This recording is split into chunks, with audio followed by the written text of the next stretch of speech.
मर्दा मदद खुदा मीन्स कि जिस व्यक्ति में, जिस इंसान में, जिस शख्स में खुद के अंदर हिम्मत होती है, साहस होता है, करेज होता है, उसकी हेल्प, उसकी मदद अलमाइटी करता है और दुनिया करती है।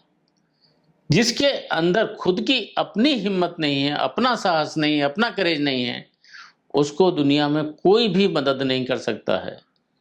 तो द बेसिक इंग्रेडिएंट अगर हमारी किसी असफल और सफल होने में की डिफरेंशिएटर होता है, वो होता है हमारा साहस, हमारी हिम्मत, हमारा साहस कुछ नया करने का, हमारा साहस कन्फर्मिटी से डिविएट करने का, स्टेटस को चैलेंज करने का, जो आज तक होता है उससे नया कुछ करने का। जब हम वो हिम्मत जुटा पाते हैं, जब हम वो साहस जुटा पाते हैं, जब हम वो करेज जुटा पाते हैं, तो हम एक नई जिंदगी की तरफ अग्रसर होते हैं, एक नए रास्ते की तरफ अग्रसर होते हैं। तो एक केस स्टडी मैंने आपसे शेयर किया था पहले कि 25 साल की उम्र में जब हम लोग होते हैं, हम सबकी आंखों में एक होप होती है, उम्मीद होती है, रोशनी होती है कि हम जिंदगी की बहुत ऊंचाई पर पहुंचेंगे। लेकिन जब 60 साल की उम्र तक हम लोग पहुंचते हैं तो बहुत कुछ मिनिस्क्यूल परसेंटेज हमारे में से शिखर पर पहुंचती है, जिंदगी को एक्सप्लोर करती है, जिंदगी को जीती है। बाद बाकी 90+% हम लोग जिंदगी को एक्सप्लोर करना भूल जाते हैं, पता नहीं कर पाते हैं, बिकॉज जो एग्जिस्टिंग सिस्टम था हमने उसके पीछे ही चलते रहे, लकीर के फकीर बनते रहे, नया रास्ता ढूंढने की कोशिश नहीं की और किसी से ने हमारी मदद नहीं की, क्योंकि हमारे खुद के अंदर वो साहस नहीं था, वो करेज नहीं था। तो अगर जिंदगी में बहुत कुछ अचीव करना है तो हिम्मत लानी पड़ती है दोस्तों। हिम्मत का मतलब क्या होता है कि डर ना लगे, नो, डर सबको लगता है, गला सबका सूखता है, लेकिन डर को रेशनल से, अपने लॉजिक से उसको रिजॉल्व करना, डर को कन्फ्रंट करना, एक्नॉलेज करके उस पर एक्ट करना, उसको साहस होता है। मीन्स एक हमें पता है आगे खतरा है, खतरे को जानते हुए भी, खतरे को भांपते हुए भी आगे अगर हम कदम ले पा रहे हैं, हम अपने कदम पीछे नहीं खींच रहे हैं, इसका मतलब साहस है। अगर हम जिंदगी की चीज़ों को रेशनलाइज करके आगे बढ़ पा रहे हैं, इसका मतलब साहस है। और अगर हम ये नहीं कर पाते, इसका मतलब कहीं ना कहीं हमारे अंदर करेज की कमी है, साहस की कमी, हिम्मत की कमी है। तो करेज होता क्या है दोस्तों? अगर हम मेन रूप से देखते हैं तो दो कैटेगरी में हम इसको बांट सकते हैं। एक हमारा मोरल करेज, एक फिजिकल करेज। मोरल करेज की जब हम बात करते हैं, मीन्स हमारे सिद्धांत, हमारे नैतिक सिद्धांत, हमारे उसूल क्या हैं, और हम जो जिंदगी जी रहे हैं, हम उसूलों के खिलाफ जी रहे हैं कि अपने उसूलों के हिसाब से जी रहे हैं। होता क्या है कि दोस्तों, हम काफ़ी चीज़ों पर कंप्रोमाइज़ करते हैं, जो ज़िंदगी हम जीना चाहते हैं वो नहीं जी पाते, क्योंकि हमने अपने मोरल्स पर, हमने अपने उसूलों पर इसको कंप्रोमाइज़ किया। दोस्तों, यूएस में कई कंपनीज में ऐसा देखा गया है कि अगर कोई, हम में से कोई ऐसे ऑर्गेनाइजेशन का, ऐसे सिस्टम का पार्ट है जो अनएथिकल प्रैक्टिसेस में इन्वॉल्व है, और despite we knowing it, we continue being part of that system, being part of that organization, being part of that तंजीम, इसका मतलब ये प्रिज्यूम किया जाता है कि even we have aligned our principles along with those unethical practices। तो जो whistle blower का कंसेप्ट होता है, जो एक वॉइस बनना, वॉइसलेस के लिए एक कंसेप्ट होता है, वो कहीं ना कहीं हमारे मोरल करेज का पार्ट होता है, वो हमारा नैतिक जो हमारा करेज होता है उसका पार्ट होता है। मीन्स सिद्धांत, उसूल जो कुछ भी हैं उससे नहीं डिगना, उस पर जीते रहना, वो मोरल करेज होता है दोस्तों। फिजिकल करेज मीन्स हमें लग रहा है डेंजर है, हमारी जान जा सकती है, हमको नुकसान हो सकता है, फिजिकल नुकसान हो सकता है, डिस्पाइट दैट हम अपने आप को आगे वन स्टेप फॉरवर्ड लेके जाते हैं, वो फिजिकल करेज की बात होती है दोस्त। फिजिकल करेज मोस्टली देखा जाएगा तो आर्म्ड फोर्सेज में सबसे ज़्यादा देखा जाता है, फायर फाइटर्स में देखा जाता है। Means your life can be at peril, you can lose your life, you can be means gravely endangering your life there. Captain Stevenson Afghan war में इनको एक बहुत बड़ा साहसिक कार्य के लिए जब इनको रिवार्ड दिया जाता, अवार्ड दिया जा रहा था, तो देखते हैं क्या है कि एक हैवी फायर फाइटिंग में अपने लोगों को बचा के लेके आ रहे हैं। एक को बचाने के बाद, उसको हेलीकॉप्टर में रखने के बाद 2 बार जाते हैं, 3 बार जाते हैं, 4 बार जाते हैं, और जब उनसे एंड में पूछा जाता है कि आपने ऐसा क्यों किया, आपने इतना जो फिजिकल करेज कैसे दिखा पाए, और उनका जो स्टेटमेंट था वो क्या था कि even the other person must have done, should have done for me. दूसरे वाले व्यक्ति ने शायद वैसा ही करता मेरे लिए, इसलिए मैं ऐसा किया। तो आर्म्ड फोर्सेज में दोस्तों एक जो इनकलकेट किया जाता फिजिकल करेज, कारगिल युद्ध में हमने सबने देखा कैसे, हमें पता था हम में से कुछ लोग अपनी जान खोएंगे क्योंकि दुश्मन पहाड़ी पर बैठा हुआ था। वो करेज था, मीन्स डिस्पाइट बी नोइंग कि हम में से कई लोग अपनी जान खोने वाले हैं, हम स्टिल अपने आप को उस रास्ते पर लेके जा रहे हैं। ओके, हमारा कारण अपनी मातृभूमि की रक्षा हो सकता है, और कुछ भी कारण हो सकते हैं। कभी हम अपने बच्चों को बचाने के लिए करते हैं, कभी अपने सोसाइटी के लिए करते हैं, समाज के लिए करते हैं, किसी के लिए भी करते हैं, देश के लिए करते हैं। लेकिन साहस होता है दोस्तों, वो फिजिकल साहस होता है कि सामने पता है कुछ भी है, इतना डेंजर है कि हमारी लाइफ, हम रहेंगे नहीं रहेंगे, बट स्टिल अपने आप को पुश करते जाना, उस पर पुश करते जाना, despite be knowing very well कि I am not having that much upper hand in the current situation, still push करते जाना।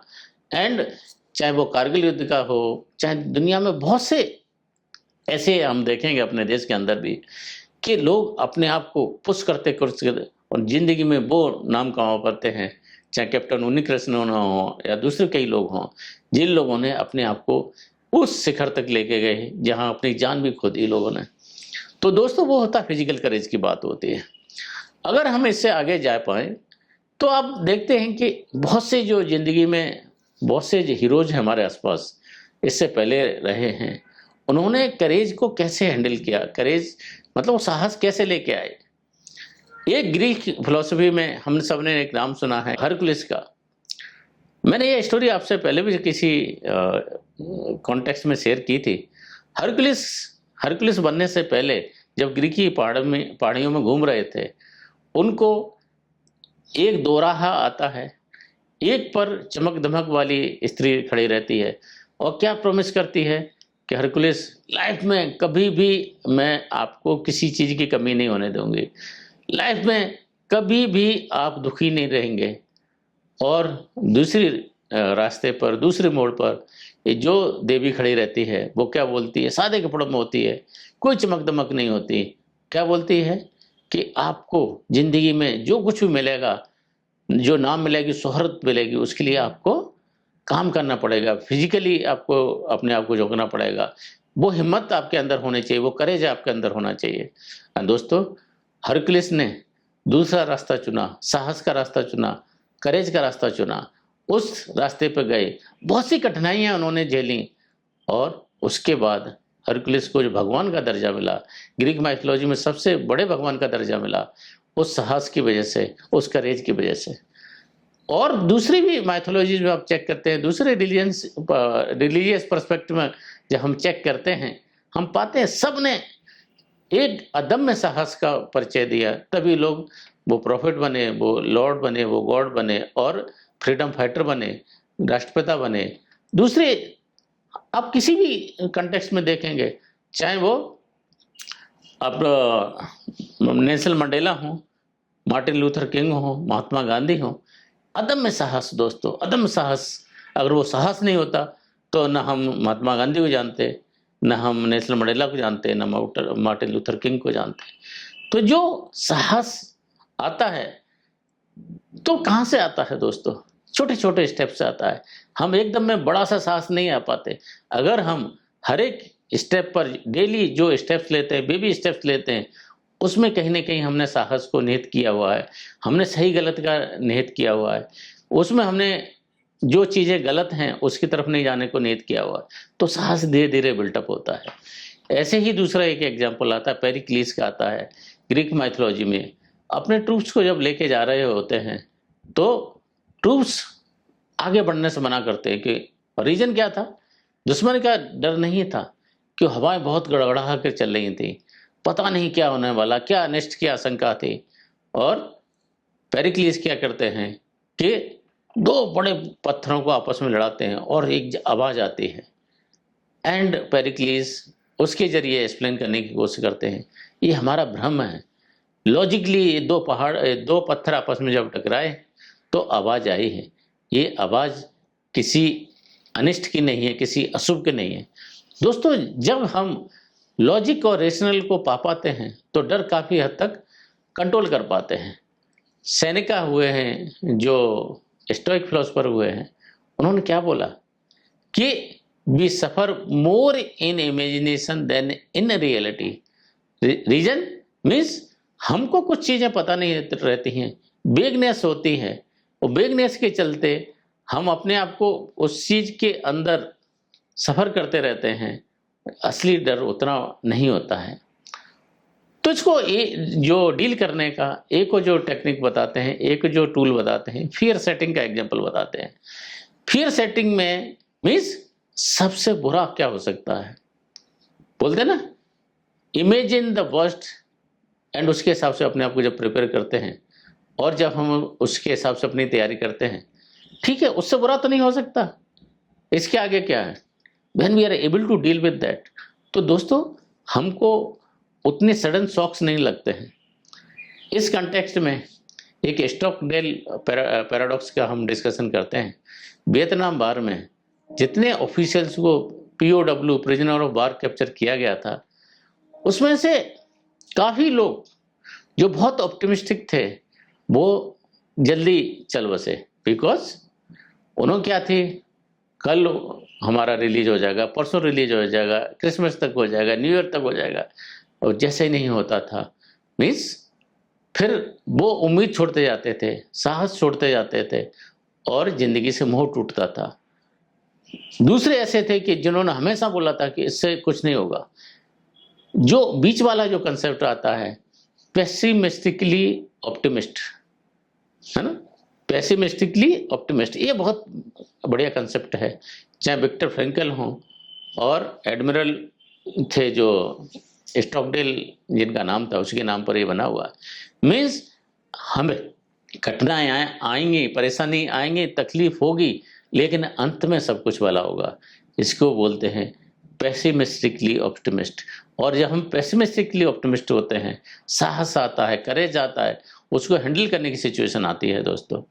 तो अगर जिंदगी में हम सबको साहसी बनना है, एक एक्सप्लोर्ड लाइफ जीनी है, एक फुलफिल्ड लाइफ जीनी है, तो क्या होना चाहिए दोस्तों कि एक ऑथेंटिक ज़िंदगी जिए। और ऑथेंटिक ज़िंदगी जब जी पाते हैं तो हमारे अंदर नैतिक साहस आता है। नैतिक साहस आता है तो हमारे वो नैतिक साहस ही हमको बड़े से बड़े जो रिस्क लेते हैं, बड़े से बड़े डेंजर होते हैं, उसके अंदर उसको फेस करने की हमें हिम्मत देता है। तो दोस्तों, I like to end with one thing, that fortune favors the brave।